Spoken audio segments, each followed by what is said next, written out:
Introducing the African Diaspora News Channel app, your gateway to stories that's overlooked by the corporate mainstream media.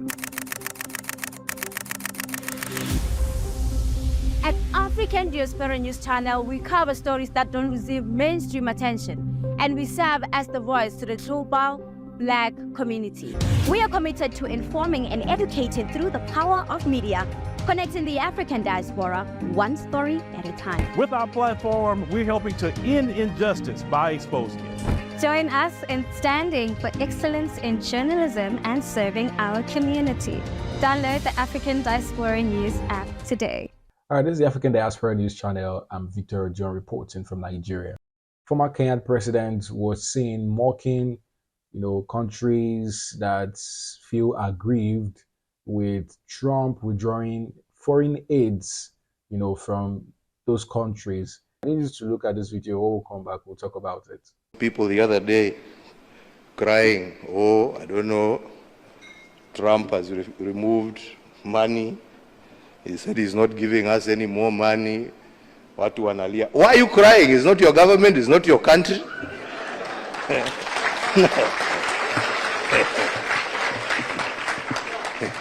He has no reason to give you anything.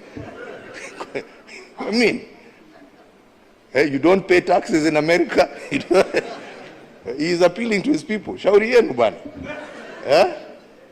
This is a wake-up call for you to say, okay, what are we going to do to help ourselves? Instead of crying, to jiulize, what are we going to do? Haya ametoa hiyo pesa, sasa tutafanya namna gani jameni? What are we going to do? To support ourselves. Because nobody is going to continue holding out a hand there to give you. It is time for us to use our resources for the right things. We are the ones who are using them for the wrong things. You'd recall that President Donald Trump of the United States of America actually gave an executive order to freeze foreign aids for 90 days. We are looking at what the former president of Kenya has said. Now, this is the take that a lot of Africans hold. Why some other Africans are saying that, no, Donald Trump shouldn't have, stopped this foreign aids from coming in. So Americans are saying that the monies that are going into these foreign aids are the monies that they pay or they give to the government as taxpayers that they are. So it is their tax that are going to other countries and it's not benefiting them in any way. African countries and other countries that are beneficiaries are saying that, hey, you're stopping this thing. It's going to be a big blow to us because all the while we have depended solely on the United States for funds and for these aids. But Donald Trump is saying that these monies have been lavished. They've not been spent wisely. I mean, Elon Musk has been at the forefront of this, saying that, hey, we have to cut this thing. We are not doing this funding anymore. The United States are not benefiting and the rest of it. And the former president is saying, hey, it is a case of the government has decided that they are not helping you anymore. So you need to find help for yourself. You are not entitled. You shouldn't be entitled to help coming from them. If they decide to assist you, fine. If they don't decide to assist you, okay, well and good.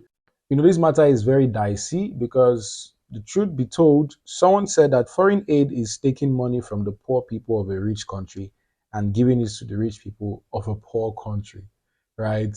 So it's a case of corruption. It's a case where, yes, these funds are going out, but it's not really getting to the people that it is meant for, the people that are deserving of it. Rather, it is the corrupt few, those people at the end of affairs, the leaders who embezzle these funds coming in from the international community. That's one of the reasons why Trump is trying to clamp down on it and saying that, hey, we're doing this no more. It has been a waste of our funds the last few years. I need you to watch this video and see some of the things that Africans have to say about this suspension of foreign aid. We have depended on US aid for over 60 years. And the moment the owners of the money say, let's take a 90-day pause that I audit where my money is going, suddenly the whole country goes into a frenzy. And this should be a moment of reflection for Uganda and the African continent in general. We have been asking for a very long time to be liberated from colonialism, neo-colonialism. And now that the opportunity presents itself, for some reason, we are complaining. Because let's get something straight. Often the money given to us in foreign aid is lost to corruption, misuse, depleted and overrated salaries to particular individuals, or sometimes we lose billions of money that are unaccounted for. So it only makes sense that the donor is asking for an edit, and if that means pausing the amount of money coming in, they should. And I do understand the implications of this pause because so many heavily funded healthcare projects run on US aid, but that should be a moment of reflection. This is just a 90-day pause. What would happen if the United States just said, we're not giving you money anymore? And within their rights, they can't do that because it is their money. It's high time Uganda and the African continent got themselves together and actually started looking for systems that are sustainable and not always depend on foreign aid, because we are struggling with debt. On top of that, we have constant aid, which doesn't necessarily help us to have a more independent system. Instead of writing paragraphs of why this is a bad move, we should essentially realize that, oh, we are actually in a bad situation and we cannot always depend on aid because it can go any day. African nations should wake up. Uganda should wake up because this is not even funny. It's actually moved out of the rails of Yes, I support the lady. Trump should cut everything completely. He shouldn't even make it 99, 90 whatever days. He should cut it completely. We don't need it. It rather goes to other individuals, but not us. Please, he should cut it completely. The funds are not coming in, the aids are not coming in. What's next for Africa? What's next for the beneficiaries of these aids? How will they cope? The coming days will let us know.